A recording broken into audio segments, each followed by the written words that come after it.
Malayinkeezhu SHO AV സൈജുവിനെതിരായ ബലാത്സംഗ കേസിൽ FIR പുറത്ത്. പരാതിക്കാരുടെ വീട്ടിലെത്തിയ CI ബലാത്കാരമായി പീഡിപ്പിച്ചുവെന്നാണ് FIR. പീഡനവിവരം പുറത്തു പറഞ്ഞാൽ കൊന്നുകളയുമെന്ന് ഭീഷണിപ്പെടുത്തിയെന്നും FIR-ലുണ്ട്. ഭാര്യ ഉപേക്ഷിച്ച് പരാതിക്കാരെ വിവാഹം കഴിക്കാമെന്ന് വാഗ്ദാനം നൽകിയെന്നും FIR-ൽ പറയുന്നു. കൂടുതൽ വിവരങ്ങളുമായി VV വിനോദാണ് ചേരുന്നത്. വിനോദ്, ഞെട്ടിക്കുന്ന വാർത്തയാണല്ലോ, എന്താണ് കൂടുതൽ വിവരങ്ങൾ? കിരൺ, പോലീസ് സേനയ്ക്ക് തന്നെ അപമാനമായ ഒരു സംഭവമായിരുന്നു ഈ പീഡന വാർത്ത. ഇത് പുറത്തു വന്ന ശേഷം AV സൈജു ഈ വാർത്ത നിഷേധിച്ചു, അല്ലെങ്കിൽ യുവതിയുടെ ആരോപണം നിഷേധിച്ചു. വനിതാ ഡോക്ടറാണ്.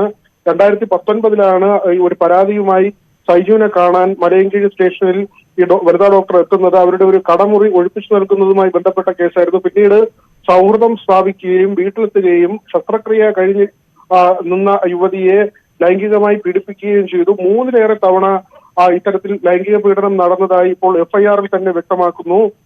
അതോടൊപ്പം തന്നെ ഭാര്യയെ ഉപേക്ഷിച്ച് ഈ വനിതാ ഡോക്ടറെ കല്യാണം കഴിക്കാമെന്ന് സൈജു ഉറപ്പ് നൽകിയതായും FIR-ലുണ്ട്. നേരത്തെയൊക്കെയും സൈജുവും ഭാര്യയും ഈ വനിതാ ഡോക്ടർക്കെതിരെയും പരാതി നൽകിയിരുന്നു. തന്നെ നിരന്തരം ഫോണിൽ വിളിച്ച് ബുദ്ധിമുട്ടിക്കുന്നു, ഭീഷണിപ്പെടുത്തുന്നു എന്നായിരുന്നു സൈജുവിന്റെ പരാതി. ആ പരാതിയിൽ പോലീസ് കേസെടുത്തിരുന്നില്ല.